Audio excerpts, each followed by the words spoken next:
નમસ્કાર દર્શક દોસ્તો, હું Nikhil Madrasi, the southern Gujarat chamber of commerce and ઇન્ડસ્ટ્રીનો પ્રેસિડેન્ટ. ચેમ્બર દ્વારા પબ્લિક ચેરિટેબલ ટ્રસ્ટના ફંડના રોકાણ માટે મહારાષ્ટ્રની રાહે ગુજરાતમાં પણ નિયમોમાં છૂટછાટ બાબતે અમે એટલે કે ચેમ્બરે ચેરિટી કમિશનરને રજૂઆત કરી છે.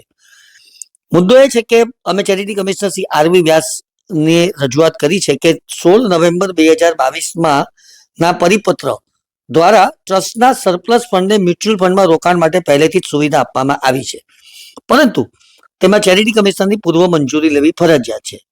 જ્યારે મહારાષ્ટ્ર સરકારે તાજેતરમાં એટલે કે 21 જુલાઈ 2025 રોજ એક નવા પરિપત્ર દ્વારા આ પ્રક્રિયામાં સરળતા લાવી છે અને હવે મહારાષ્ટ્રના ટ્રસ્ટીઓને ટ્રસ્ટના બેલેન્સ ફંડમાંથી 50% સુધીની રકમ ગવર્મેન્ટ સિક્યુરિટીઝ, સેબી દ્વારા નિયંત્રિત ડેપ્ટ મ્યુચ્યુઅલ ફંડની યુનિટ્સ, ઇન્ફ્રાસ્ટ્રક્ચર સંબંધિત લિસ્ટેડ ડેપ્ટ સિક્યુરિટીઝ, એવી કંપનીના શેર જે માન્ય સ્ટોક એક્સચેન્જ પર લિસ્ટેડ હોય અને ઓછામાં ઓછું માર્કેટ કેપિટલાઇઝેશન ₹500 કરોડ હોય, સેબી દ્વારા નિયમિત કરાયેલા મ્યુચ્યુઅલ ફંડના યુનિટ્સ અને સેબી દ્વારા નિયંત્રિત અને નિયમિત એવા એક્સચેન્જ પર ટ્રેડ થતા ફંડ્સ અથવા ઇન્ડેક્સ ફંડમાં રોકાણ કરવા માટે પૂર્વ મંજૂરીની જરૂર રહી નથી.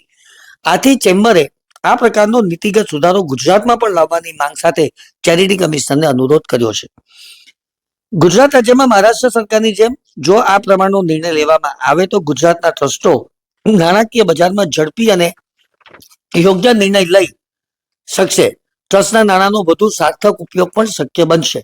કાર્યક્ષમ અને નિષ્ઠાવાન ટ્રસ્ટીઓને અકારણ વિલંબથી મુક્તિ મળશે અને આવી વ્યવસ્થા સંપૂર્ણ પારદર્શકતા સાથે પોસ્ટ ઇન્વેસ્ટમેન્ટ રિપોર્ટિંગ દ્વારા નિભાવી શકાશે તેવા લાભો થશે.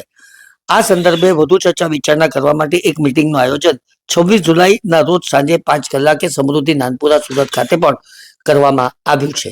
તો આ છે ચેમ્બરની રજૂઆત. ધન્યવાદ. સર, આ મુદ્દાને લઈને કેમ જરૂરી તમે ગણો છો ગુજરાતમાં? એટલા માટે જો મહારાષ્ટ્ર સરકાર આ સુધારો કરી શકते તો ગુજરાત સરકાર શા માટે સુધારો ન કરી શકે?